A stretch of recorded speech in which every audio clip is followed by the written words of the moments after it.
고령 인구가 많아지면서 치매 환자도 늘어나고 있습니다. 이들에 대한 돌봄과 재산 관리도 중요한 문제인데요. 어떤 제도적 장치가 있는지 자세히 알아봅니다.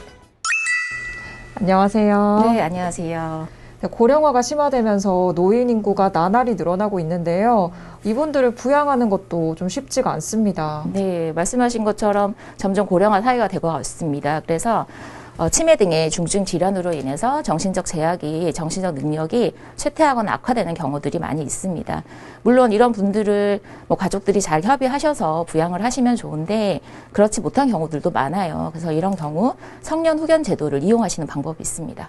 이 성년 후견 제도에 대해서 관심을 갖는 분들이 많으실 것 같은데요. 좀 정확히 어떤 제도인지 설명해 주시죠. 네, 성년 후견 제도는 잠시 말씀드린 것처럼 고령의 나이 혹은 질병, 장애 등의 이유로 정신적 능력이 많이 쇠퇴가 돼서 사무 처리 능력이 결여된 그런 성인을 위해서 가정법원의 결정으로 또는 후견 계약을 통해서 선임된 후견인이 재산 관리뿐만이 아니라 일상생활에 필요한 여러 가지 지원과 관리를 할 수 있는 제도입니다.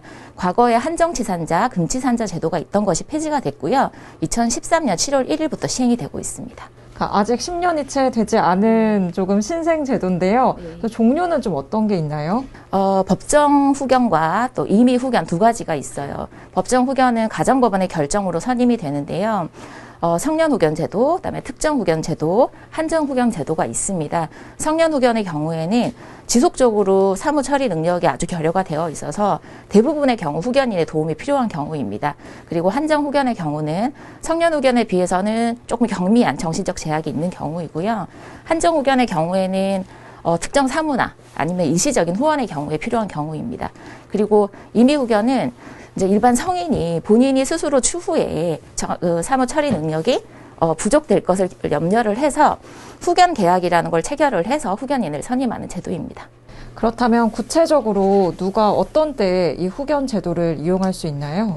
일단 그 피성년 후견이 되시는 분이 중증 치매로 인지 능력이 떨어진다든지 아니면 뇌졸중 이런 질병으로 아예 의식이 없으시다든지 아니면 알코올 중독, 조현병, 도박 중독 이런 사유로 인해서 정신적 능력이 많이 결여가 되신 경우에 본인 또 배우자, 사촌 이내의 친족 등이 그 관할 가정법원에 신청하실 수가 있어요.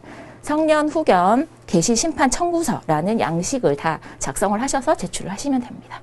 그럼 만약에 이제 제가 알코올 중독이 돼서 이 제도를 이용하고 싶다고 한다면 제가 원하는 사람을 선정을 해서 후견인으로 신청을 할 수 있을까요? 예, 물론 가능합니다. 대부분의 경우에는 자녀분들을 포함한 친족들을 기재를 하셔서 신청을 하세요. 그러면 대부분의 경우에 법원의 결정으로 선정이 되시기도 하지만 그 선정되시는 분에 대해서 가족 사이에 이의 제기가 있다든지 또 법원의 직권의 결정으로 조금 적절치 못하다 하는 경우에는 변호사 또는 법무사 제3자가 후견인으로 선정되기도 합니다.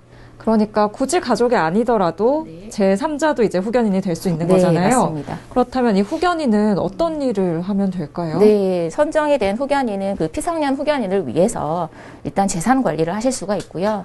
또 예전과 다르게 의료행위나 거주지 결정 같은 그런 신상 결정까지 모두 가능하십니다.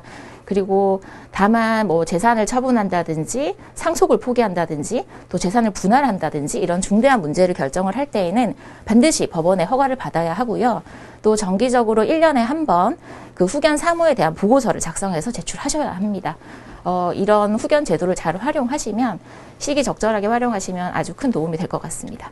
네, 오늘 말씀 감사합니다. 네, 감사합니다. 치매 환자처럼 성인이지만 다른 사람의 도움이 꼭 필요한 경우가 있습니다. 이때 도움이 되는 게 성년 후견 제도인데요. 이 제도는 내 선택을 대신할 사람을 고르는 일인 만큼 신중하게 하시기 바랍니다. 생활법률 오늘 이 시간 여기까지입니다.